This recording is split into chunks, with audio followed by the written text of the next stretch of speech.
기도하겠습니다. 하나님 아버지,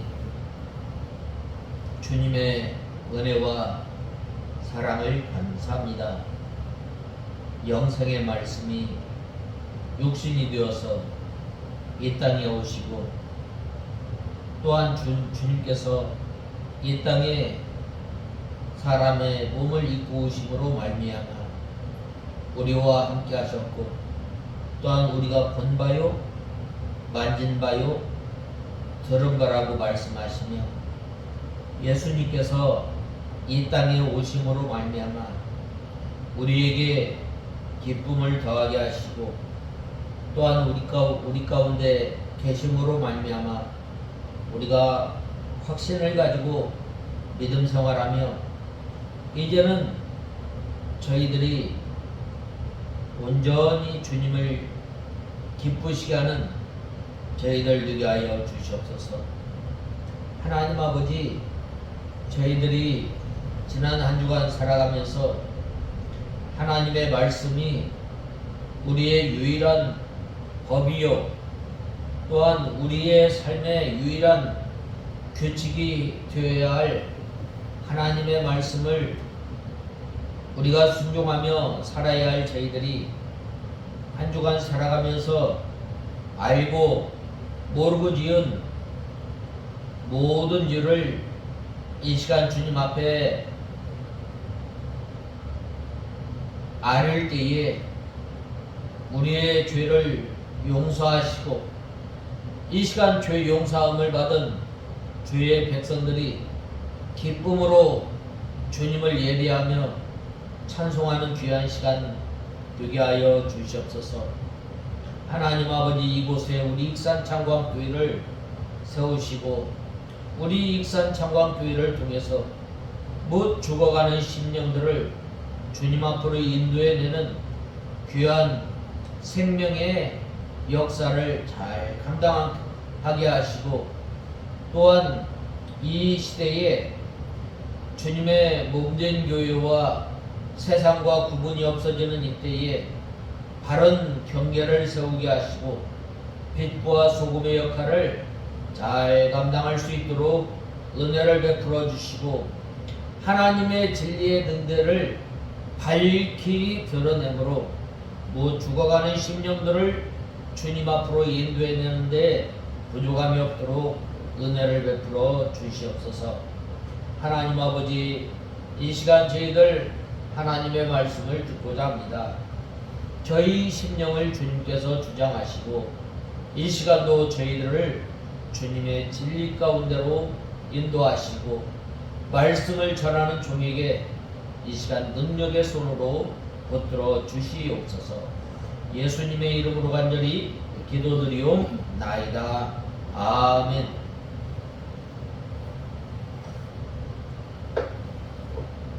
하나님의 말씀은 요한복음 2장 13절에서 22절까지 봉독해 올리겠습니다.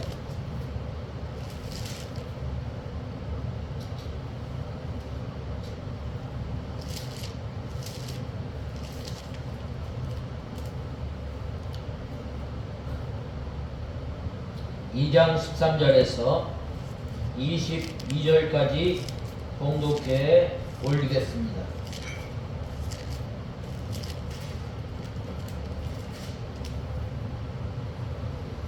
유대인의 유월절이 가까워오자 예수께서 예루살렘으로 올라가셨다. 성전에서 소와 양과 비둘기를 파는 자들과 환전하는 자들이 앉아있는 것을 보시고, 노끈으로 채찍을 만들어 양과 염소를 모두 성전에서 내쫓고 환전하는 자들의 돈을 쏟으시며 상들을 엎으시고 비둘기를 파는 자들에게 말씀하시기를, 이것들을 여기에서 치워라. 내 아버지 집을 장사하는 집으로 만들지 마라. 라고 하시니, 예수님의 제자들은 주님의 집을 위한 열심히 나를 섬길 것이다 라고 기록된 것을 기억하였다. 그때 유대인들이 예수께 대답하여 말하기를 당신이 이 일들을 행하는데 우리에게 무슨 표적을 보여주겠는가 하므로 예수께서 그들에게 대답하여 말씀하셨다. 이 성전을 허물어라. 그러면 내가 이것을 3일 만에 세울 것이다. 그러자 유대인들이 말하기를 이 성전은 46년 동안이나 지었는데 당신이 이것을 3일 만에 세우겠다는 말이냐라고 하였다. 그러나 예수께서는 성전인 자신의 몸에 관하여 하신 말씀이었다. 예수께서 죽은 자들 가운데서 일으키심을 받은 후에야 제자들이 그분께서 이 말씀하신 것을 기억하고 성경과 예수께서 하신 말씀을 믿었다. 오늘 본 말씀에 보면 이 예수님께서 예루살렘 성전에 올라가셨습니다. 특별히 이 예수님께서는 6월절이 가까워지자 예루살렘으로 올라가 성전을 향으로 가셨습니다. 그것은 물론 하나님께 예배하기 위함이었습니다. 그런데 거룩해야 할 하나님의 성전은 제사장들과 결탁한 이 장사치들에 의해서 더럽혀져 있었습니다. 이에 대해 예수님께서는 노끈으로 채찍을 만들어 짐승을 쫓으시고 장사하는 사람들을 몰아내심으로 이 더럽혀진 성전을 깨끗하게 정결하게 하였습니다. 한편 이러한 성전 이 정결케 하는 사건은 공관복음에서도 기록하고 있습니다. 마태복음 21장 10절에서 18절, 마가복음 11장 15절에서 19절, 누가복음 19장 45절에서 46절에 이렇게 공관복음에서도 다루고 있습니다. 그러나 이 요한복음의 성전 정결케 하는 사건과 공관복음서의 성전 정결 사건은 명백하게 구별하는 다른 사건입니다. 즉 공관복음서의 성전 정결 사건은 소위 성고난 주간으로 불리는 예수님의 공생의 사역 초기 유대 사역 기간 동안에 발생한 사건입니다. 다시 말해서 예수님의 성전 정결케 하는 그 사건은 예수님의 공생의 사역과 또한 말기에 두 번 있었습니다. 이 공관복음서 기자들은 두 번째 사건만, 그리고 요한복음의 기자는 첫 번째 사건만 기록하였습니다. 특별히 이 공관복음서에 이 본서의 기자가 공관복음서 기자들과 달리 예수님 공생의 초기에 있었던 이 사건을 이처럼 기록하고 있는 것은 몇 가지 목적이 있습니다.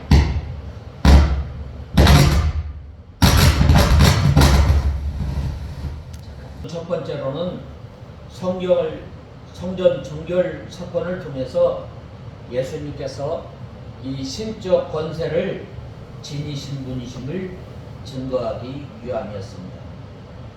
그 다음에 두 번째로는 신령과 진정의 예배를 강조하는 본서의 특징을 규정하기 위함입니다.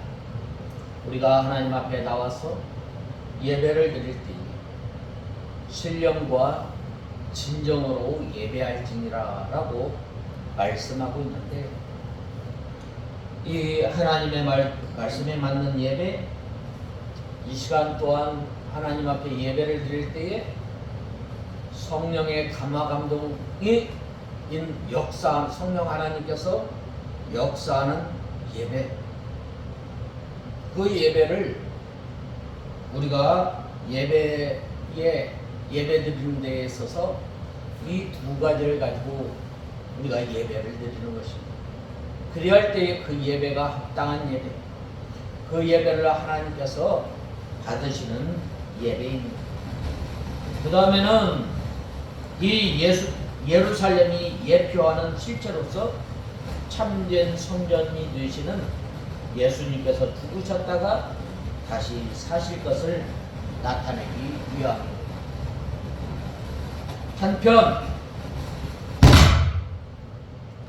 한편 이 예수님께서는 성전을 정화하시는 사건을 통해서 그러한 일을 행하실 수 있는 신적 권위가 있음을 보여달라고 요구하는 유대인들을 향해서 너희가 이 성전을 헐라 내가 사흘 동안에 다시 일으키리라 라고 말씀하셨는데, 이는 참된 성전이 되시는 예수님께서 유다인들에게 붙잡혀 십자가 순환을 당하시고 죽으셨다가 3일 만에 부활하실 것을 예언하신 것입니다.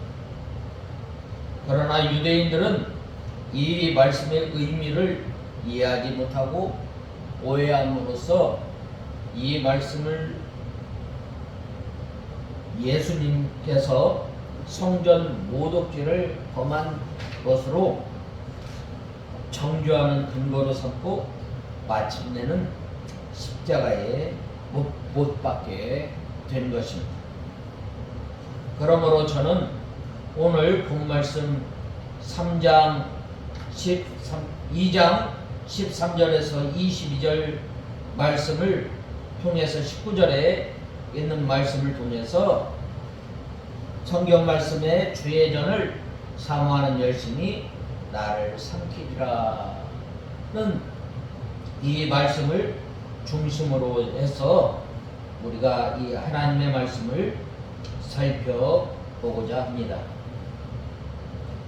이 성전을 허물라 그러면 내가 이것을 3일 만에 세울 것이다 라고 하였는데, 우리가 이 먼저 첫 번째로는 성전 안에서 소와 양과 비둘기 파는 사람들과 돈 바꾸는 사람들의 앉은 것을 예수님께서 보셨다라고 말씀하고 있습니다. 예수님께서 여기에서 보셨다라고 말씀하고 있습니다. 이 보셨다라는 말은 그냥 흘러버린 것이 아니라 자세히 관심 있게 보셨다라는 말입니다. 이 가버나움은 갈릴리 유대의 이 수도로서 예수님의 집이 있는 곳입니다. 예수님의 집이 나사렛에서 가버나움으로 이사를 가셨는데, 거기에 여러 날 계시지 않으시고 전도하시기 위하여서 떠나셨던 것입니다. 가족들은 그대로 이 가버나움에 살고 있었던 것 같습니다. 특별히 여기서 이 형제들이라고 하였는데, 이 형제들은 이 예수님의 형제들을 말하고 있습니다. 이 천주교에서는 이것을 이 사촌 동생이라고 주장하고 있지만 이것은 잘못된 것입니다. 요셉과 마리아 사이에서 낳은 예수님의 친동생입니다. 특별히 이 6월절에는 유대인들이 각 처에서 예루살렘으로 모이게 되므로 이 예수님께서 그리스도이신 것을 그들에게 나타내기에 참 좋은 기회였습니다. 그래서 예수님께서 이 유대 최대 명절인 유월절에 예루살렘을 향해서 갔던 것입니다. 이 유월절은 어떤 절기인가요? 바로 그 크신 하나님의 은혜와 하나님의 사랑으로 말미암아 이스라엘 백성들이 이 애굽에서 구별되고 또 하나님의 심판에서 구별되고 또 하나님의 은혜, 하나님의 사랑을 친히 맛본 절기가 바로 이 유대인의 절기. 이 유대인의 절기를 통해서 이스라엘 백성들이 내가 어떻게 구원받았고 내가 어떻게 이스라엘 지금 현재 땅에 살게 되었는가, 이것을 영원히 잊지 않고 기억하며 하나님 앞에 드리는 절기. 그것을 지키기 위해서 바로 온 유대 또한 그 해외에 흩어져 있던 그 많은 유대인들이 이 예루살렘에 와서 예배를 드리고 또한 하나님 앞에 그 절기를 드렸던 것입니다. 그런데 이 절기를 나를 구원하여 주신 그 하나님의 은혜에 감사하며 또한 이 지켜야 하는데, 바로 이 절기 때에 이 성전에 와서 보니까 이 온통 어떻게 됐어요? 온통 그 성전이 더러워지게 된 거예요. 하나님 앞에 이 유월절 제사를 드릴 때 어디에서? 이 시장에서 흠없는 그 수양을 사다가 하나님 앞에 제사를 드려도 무방한 것. 우리가 하나님 앞에 예배를 드릴 때에 하나님의 말씀에 우리가 온전히 맞는 예배, 말씀보다 이 덜하지 말고 말씀보다 더하지 말고 온전히 하나님의 말씀이 기준이 되어서 우리가 하나님 앞에 예배를 드려야 합니다. 그런데 오늘 본문에 보면 왜 13절에서 14절에 보면은 16절까지 보면 왜 성전에서 왜 장사를 하죠? 왜 성전에서 하나님의 거룩한 전에서 왜 환전상들이 있죠? 하나님께서는 이 구속함을 받은 성도들에게 그 사람의 형편에 따라 하나님 앞에 예배를 드릴 수 있게 되어 있습니다. 소나 양, 또 염소, 또 이 비둘기, 집비둘기나 산비둘기, 이 형편에 따라서 하나님 앞에 나와서 이 하나님 앞에 제물을 드리고 또한 하나님 앞에 예배를 드려야 하는데, 이때에 보면은 제사장들이 어떻게 된 거예요? 어떻게 하면 편하게, 어떻게 하면 또 이 성전에 이 경제적으로, 이 재정적으로 또 유익이 될까, 또 어떻게 하면 이 제사장들의 이 부를 축적할 수 있는가. 이 장사들과 장사하는 사람들과 결탁이 되어서 이제 이 성전에서 어떻게 된 거예요? 장사를 하게 된 거예요. 이것을 예수님께서 보신 거예요.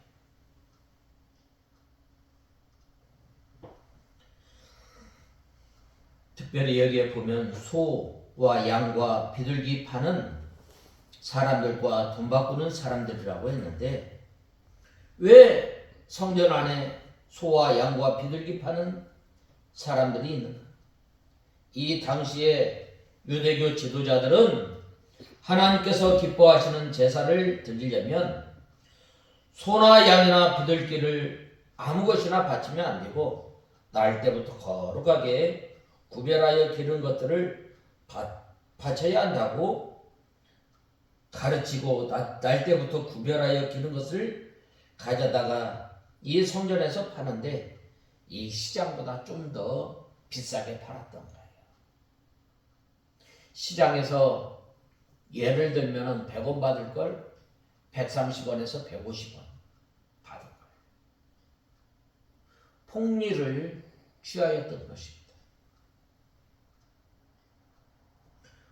또 당시 통용하였던 화폐는 이 데나리온인데 데나리온에는 로마 황제의 얼굴이 그려져 있었습니다.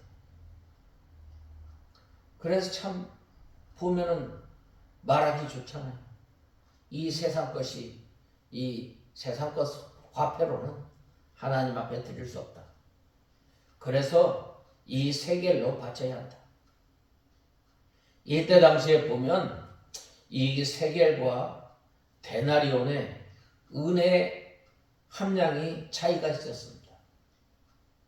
그래서 그들은 이러한 이 경제적인 부를 축적하였던 것입니다. 의식적으로는 하나님을 더 잘 섬기는 것 같이 보였지만 그 이면에는 유대 지도자들의 의식주의와 교권주의에 빠져서 하나님의 말씀보다 사람의 교훈으로 사람들을 가르쳐서 이익을 보려는 탐욕이 가득하였습니다. 성경은 하나님께 제사 드릴 때 자기가 드리는 것 가운데 흠없는 것을 바치라고 하였습니다. 또 시장에서 사다가 드려야 한다고 드려도 상관없다고 하였습니다. 소나 양을 하나님께 11조를 바칠 때에도 막대기를 놓고 소나 양을 한 마리씩 넘어가게 하여 10번째 넘어가는 것을 바치고 그것을 다른 것으로 바꾸면 안 된다고 하였습니다. 다른 것으로 바꿀 경우에는 20%를 더하게 된 거예요. 그런데 성전에서 소나 양을 매매하고 돈을 바꾸는 일을 한 것은 유대교가 성경을 떠나서 교권주의로 기울어진 것입니다. 오늘날도 우리가 하나님을 잘 섬긴다고 하는 그러한 미명 가운데 이러한 일들이 행하여지는 일들을 우리는 보게 됩니다. 또 한 걸음 더 나가서 물질적인 이익을 취하려고 탐욕주의로 나간 증거입니다. 그들은 돈을 위해서 종교의식을 향하였고 돈밖에 모르는 사람들이었습니다. 이 종교가 타락하게 되면 탐욕으로 기울어지는 것은 어느 때나 마찬가지입니다. 본문을 보면 예수님께서는 6월절이 가까워지자 예루살렘 성전으로 올라가셨습니다. 그런데 거룩해야 할 하나님의 성전은 제사장들과 장사치들에 의해 더럽혀졌습니다. 이에 예수님께서는 노끈으로 채찍을 만들어서 짐승을 쫓으시고 장사꾼들을 몰아내심으로 더럽혀진 성전을 정결케 하였던 것입니다. 한편 이러한 정화 사건은 공관복음에서도 기록되어 있습니다.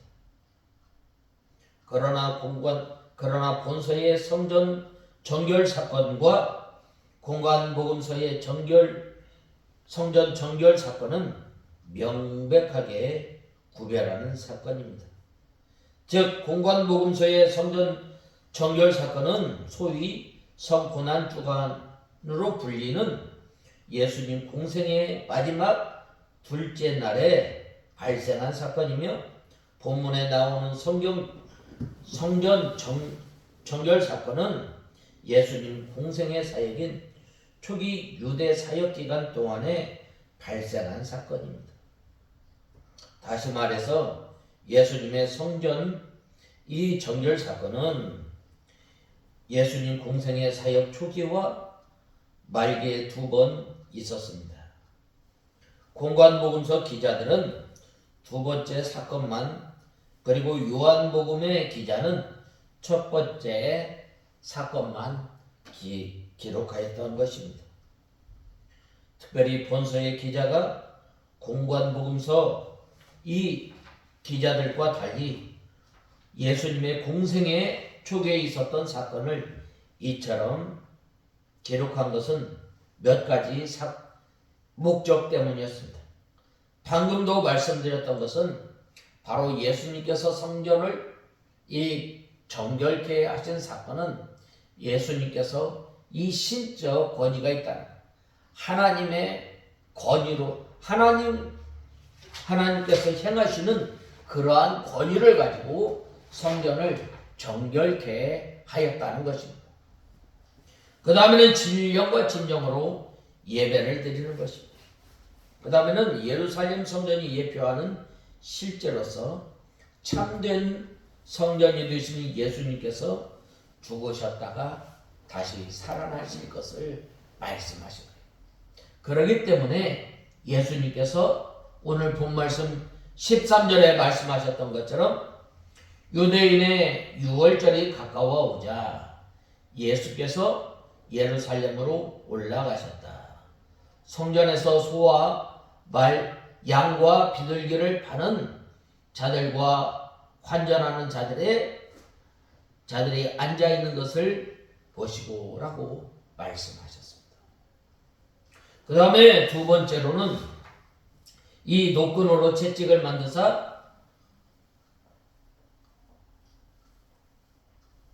만들어 이 양과 소를 모두 성전에서 내쫓고 환전하는 자들의 돈을 쏟으시며 상을 엎으시고 비둘기를 파는 자들에게 말씀하시기를 이것들을 여기에서 치워라. 내 아버지 집을 장사하는 집으로 만들지 마라 라고 하시니라고 말씀하고 있습니다.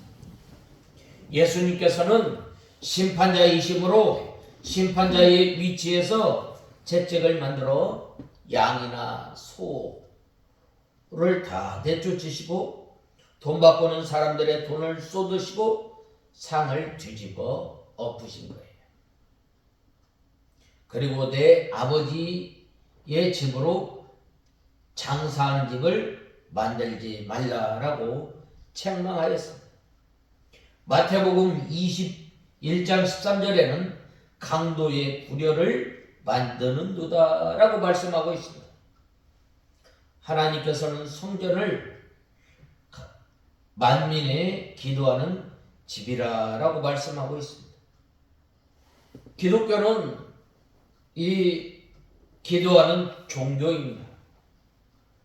기독교는 하나님을 바로 섬기고 바로 예배하는 종교입니다. 하나님의 뜻을 바로 깨달아 그 뜻을 이루어 나가는 것이 기독교입니다. 그런데 종교 지도자들이 물질을 따라간다는 것은 교회를 강도의 구렬로 만드는 것입니다. 말세를 당한 오늘날에도 이러한 지도자가 많이 있습니다. 그러한 사람은 반드시 예수님의 심판을 받게 되어 있습니다. 하나님께서는 신령과 진정으로 예배하는 곳에 함께 계시고 또한 그렇게 예배하는 자들을 찾으시는 하나님이십니다. 우리가 이 시간 신령과 진정으로 예배를 드리기 위해서 먼저 하나님 앞에 나와서 기도해야 합니다. 지난 한 주간 우리가 살아가면서 알고 모르고 지은 죄, 또한 이 시간 하나님의 선포되어지는 하나님의 말씀을 통해서 우리 심령 가운데 역사하시고 또한 하나님의 말씀을 깨달을 수 있도록 성령 하나님께서 이 시간 감화감동 역사하시고 또한 우리의 심령을 주님께서 주장하여 주셔서 하나님의 말씀을 통해서 이 시간 은혜 받게 하여 주시옵소서. 또한 이 시간 주님 앞에 예배를 드릴 때에 그 예배가 온전히 성령 하나님께서 감화감동 역사하여 주셔서 주님께서 받으심직한 예배, 주님께서 기뻐하시는 그 예배가 되게 하여 주시옵소서. 그 기도할 때에 우리의 몸과 우리의 마음과 우리의 물질을 바쳐서 주님 앞에 예배를 드리는 거예요.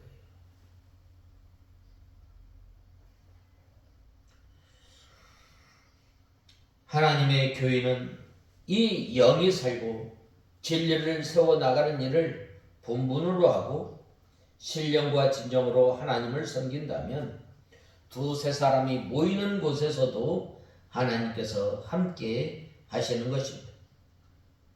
마태복음 15장 8절에 이 백성이 입으로는 나를 존경하되 마음은 내게서 멀도다. 사람의 계명으로 교훈을 삼아 가르치니 나를 헛되이 경배하는도다 라고 말씀하고 있습니다. 하나님의 교회가 하나님의 말씀대로 진리를 세워나가는 일은 하지 않고 예배당을 너무나 지나치게 크게 짓고 또한 사치스럽게 꾸미고 굉장한 의식으로 예배를 드릴 때에 드려야만 하나님을 잘 섬기는 줄로 아는 것은 사람의 계명으로 교훈을 삼아 하나님을 헛되이 섬기는 것이 됩니다.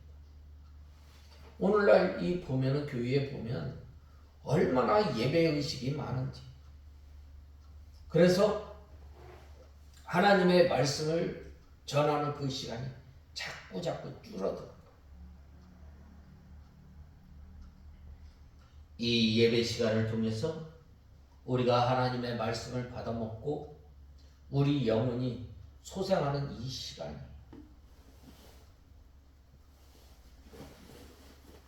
오늘날 교회들이 이 겉으로 의식적인 면에만 치우치고 신령과 진정으로 예배드리는 생명운동을 하지 않는 거예요. 오늘날 이 대부분의 교회들 찬송가 다 내팽개치는 거예요. 찬송가를 부르지 않아요. 나를 구원하여 주신 그 구속의 은혜, 창조주 하나님, 또 능력의 하나님, 또한 환난과 핍박 가운데서 우리를 보호하여 주시고 인도하여 주시는 그 하나님의 인도와 보호, 그 찬송하지 않는 거예요. 십자가와 부활의 십자가와 보혈의 찬송을 하지 않는 거예요. 교인들이 또 양적 부흥에만 치우쳐서 이 교인들을 모으는데 또 수단 방법을 가리지 않고 교회 건물만 크게 짓고 화려하게 짓는 것은 잎사귀만 무성한 것과 같습니다. 이렇게 되면 유대교를 심판하신 주님의 심판이 곧 임하게 되는 것입니다. 또 주의 종들이 이 돈을 위하여 하나님의 일을 하고 또한 돈을 받고 이 복을 비는 기도를 해준다면 예수님의 심판을 면할 길이 없습니다. 그러므로 우리는 하나님의 말씀대로 바로 믿고 바로 믿음 생활하는 우리가 되어야 합니다. 또한 하나님의 말씀대로 하나님을 섬기고 또한 항상 말씀대로 걸어가는 신앙 생활을 하는 저와 여러분이 되어야 합니다. 하나님의 말씀에서 날마다 예수님을 발견하며 또 기도로서 믿음의 세계, 신령한 세계에 좀 더 깊이 들어가 믿음으로 들어가서 사는, 여기 들어가서 사는 우리가 생활을 해 나가야 합니다. 우리가 하나님의 말씀을 받을 때에 또 사람의 말로 받지 아니하고 하나님의 말씀으로 받아 영의 양식으로 받아 먹고 또한 생명의 역사가 우리 가운데 이루어져서 우리의 생명이 소성하게 되고 또한 믿음과 영혼이 자라나야 합니다. 이렇게 변화의 역사가 일어나는 성도가 교회 안에 많아진다고 하면 교회가 이 소금과 직분의 역할을 잘 감당하게 되는 거예요. 우리나라에 보면 이 일제시대 때 참 이 교회의 인구가 3%, 2%, 3%였는데 당시에 이 사회를 이끌고 나갔던 겁니다. 오늘날 이 보면 기독교 인구가 약 20%, 25% 잡고 있는데 참 오히려 참 이 기독교 숫자가 많은 데 비해서 참 세상의 걱정거리가 되고 지탄거리가 되고 있는데 왜 그래요? 바로 우리가 믿음으로 살지 않기 때문입니다. 우리가 이 하나님의 말씀을 받을 때에 이 참 하나님의 말씀을 잘 준비해서 이 가르칠 때에 그 말씀을 잘 받고 또한 그 말씀이 우리 심령 가운데 살아 역사하여서 어떻게 돼요? 우리가 어떻게 하든지 이 말씀을 순종해 나가며 살아야 할 우리가 그렇게 살지 못함으로 말미암아 이 세상거리가 세상의 지탄거리가 되지 않았습니다. 그러므로 우리는 이 하나님을 또한 섬길 때 또한 예배를 드릴 때 신령과 진정으로 또한 하나님의 말씀을 우리가 받고 날마다 우리의 심령이 소생하고 또한 믿음으로 사는 저와 여러분이 다 되어야 하겠습니다. 그 다음에는 이제 제자들이 세 번째로 제자들이 성경 말씀의 주의전을 사모하는 열심히 나를 삼키리라 한 것을 기억하더라 라고 말씀하고 있습니다. 이것은 시편 69편 9절의 말씀을 인용한 것입니다. 주의 전을 사모하는 열심, 이것은 하나님의 성전의 이 신성성을 보호하려는 열심이며 또한 하나님을 사모하고 그 거룩한 하나님의 집을 사모하는 열심입니다. 여기에서 이 사모한다라는 말은 질투심을 가지고 사랑한다라는 말이에요. 나를 삼키리라라고 하는 것은 내가 삼켜지는 것입니다. 핍박을 받아서 내가 희생한다는 뜻입니다. 예수님께서 십자가에 죽으신 것도 이 까닭입니다. 주님의 전을 사모하는 열심 때문에 주님의 전이 더럽혀지는 것을 보고 참을 수 없으므로 책망하게 되고 정결하게 하는 일을 하게 되므로 핍박을 받아서 희생을 당하게 되는 거예요. 어느 시대에나 잘못한 것을 바로 세우며 바른 진리를 세워나가려고 할 때에 그것이 옳다고 하면서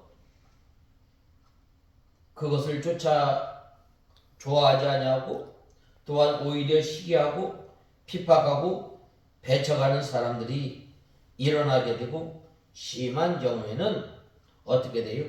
죽이기까지 하는 거예요. 종교시대에나 또한 일제시대에 또한 오늘날에도 주님을 사랑함으로 주님의 계명을 힘써 지키고자 하는 그러한 사람들 핍박이 오게 됩니다. 경건하게 살고자 하는 그러한 사람에게 핍박이 옴을 우리는 알아야 합니다. 예수님께서 이렇게 하나님의 전을 사모하고 하나님의 전을 사랑함으로 말미암아 이 유대인들로부터 죽임을 당하게 됩니다. 그러므로 우리가 하나님을 사랑하고 또 우리가 하나님의 계명을 지키는 그 사랑, 핍박을 겸하여 받는 줄 우리는 알아야 합니다. 그 다음에 네 번째로는 너희가 이 성전을 헐라 내가 사흘 동안에 일으키리라 라고 말씀하고 있습니다. 예수님께서 성전을 정결하게 하실 때에 유대인들은 가책이나 또 회개도 없이 예수님께 내가 이런 일을 행하니 무슨 표적을 우리에게 보이겠느냐라고 질문하였습니다. 그들은 진리나 그리스도를 찾으려 하지 않고 육신의 눈에 기이하고 이상한 표정만 구하고 있었던 것입니다.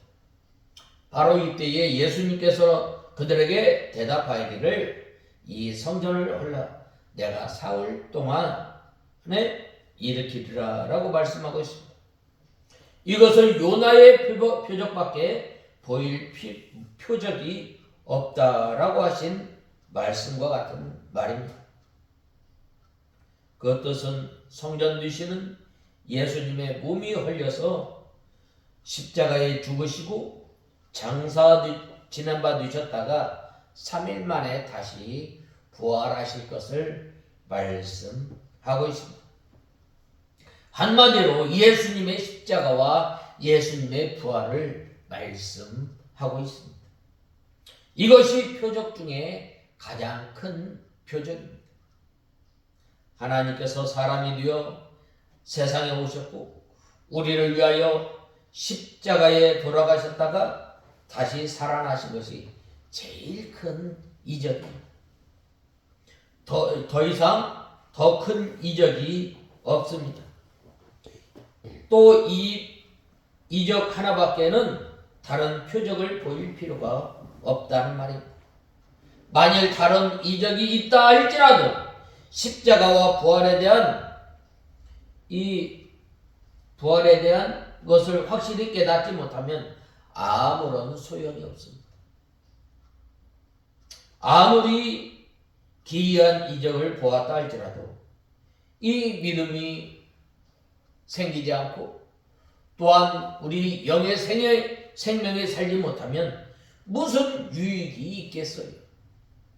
많은 표적을 보여준다 할지라도 예수 그리스도를 믿지 아니하면 아무런 소용이 없다라는 거예요. 그러나 예수 그리스도의 십자가와 부활의 이적이야말로 죽은 영혼을 살리며 또 하나님의 모든 은혜와 진리를 받게 하고 또 우리가 하나님께 돌아가는 참된 길임을 우리는 알아야 합니다. 이 이적만 있으면 만족하고 흡족합니다. 이 기독교는 신비주의는 아니지만 신비의 종교입니다. 십자가와 부활 사건을 통해서 우리 죽은 영혼이 살아나고 또한 하나님 앞에 나가는 길임을 우리는 알아야 합니다. 그래서 예수님께서 이 성전을 헐라 참 이 예루살렘 성전 얼마나 아름다운 돌로 이 지었는지 모릅니다. AD 19년에 지어서 BC 19년에 지어서 AD 63년까지 지었는데 얼마나 그 성전이 아름다운지 모릅니다. 82년 동안 이 성전을 지었는데 얼마나 각종 아름다운 재료를 써서 지었는지 감히 상상하지도 못하는 것. 그런데 이 예수님 당시에 46년 동안 이 지었다고 했는데 그래도 아직 완성이 되지 않았는데 이것을 3일 만에 헐고 다시 일으켜 세워 참 이 유대인들은 그 말 그대로 문자적으로만 보았던 거예요. 예수님께서 말씀하신 그 참 뜻을 모르는 거예요. 그러므로 우리는 이 우리의 예수님의 십자가와 부활 사건을 통해서 우리는 우리가 하나님의 자녀가 되고 또한 하나님의 은혜 가운데 살게 됨을 우리는 알아야 합니다. 그 다음에는 마지막 5번째로는 죽은 자 가운데서 살아나신 후에야 제자들이 이 말씀하신 것을 기억하고 성경과 및 예수의 하신 말씀을 믿었더라라고 하였습니다. 예루살렘 성전은 46년 동안 지었지만 그때까지 완성하지 못했습니다. 주전 19년쯤에 착복하여 이 사건 당시에 AD 27년까지 46년이 걸렸고 그 후 36년을 더 지었다고 했는데 이 예루살렘 성전이 완성한 것은 추후 63년경이었다고 합니다. 착공 후에 완성까지 82년간 지었다고 합니다. 약 한 세기를 지어서 이 아름다운 성전을 지었는데 그 성전을 보았을 때 얼마나 아름다웠겠어요. 그런데 완공 후 7년 만인 AD 70년에 로마군에 의해서 돌 하나도 돌 위에 남기우지 아니하고 다 헐리우고 회파되고 말았습니다. 82년이나 걸려서 아름다운 돌로 꾸미고 굉장하게 성전을 지어 놓았지만 완공 7년 만에 회파되고 말았던 것입니다. 외부적인 성전만 아름답게 지어놓고 내적 신앙은 부패하였기 때문에 하나님의 심판이 예루살렘에 임하였던 것입니다. 이것이 하나님의 역사적 산교훈입니다. 오늘날 교회도 예배당을 크게 짓고 아름답게 꾸미는 일에만 급급하여 외부적인 의식적으로 나가고 내적 생명의 역사가 없고 진리를 세우는 면이 없다고 하면 하나님의 진노의 채찍과 심판이 오게 되는 겁니다.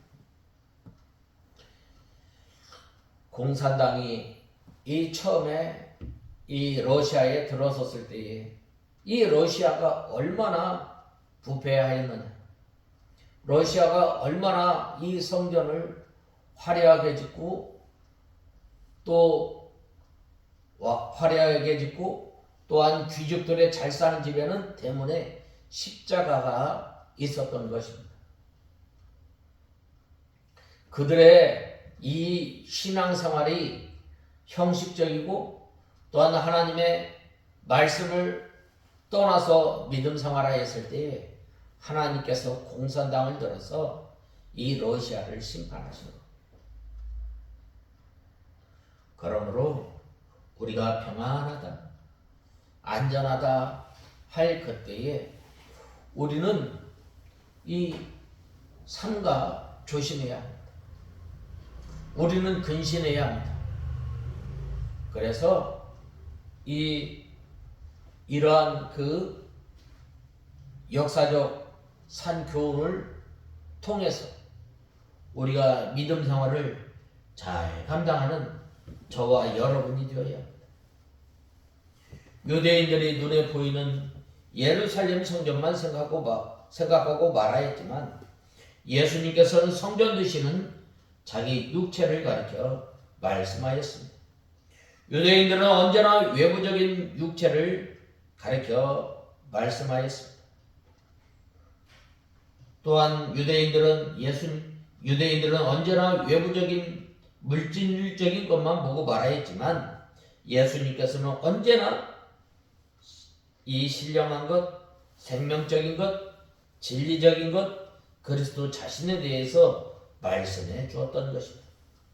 그래서 제자들도 이 예수님께서 하신 그 말씀의 참뜻을 다 알지 못하고 있다가 예수님께서 부활하신 후에야 그 뜻을 깨닫고 믿었던 것입니다.